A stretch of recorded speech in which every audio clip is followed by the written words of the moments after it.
How to enable or disable OTP autofill in Samsung mobile phones.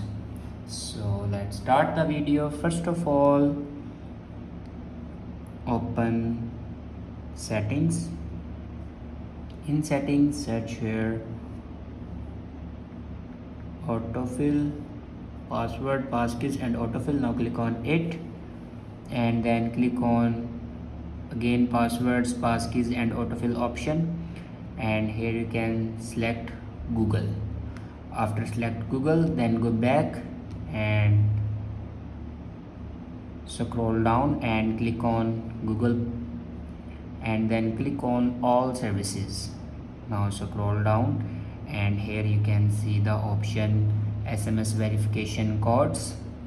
If you turn on this button, then simply click on it. Now here you can enable or disable OTP autofill by turning this button on or off. I hope this video is helpful for you. Thanks for watching.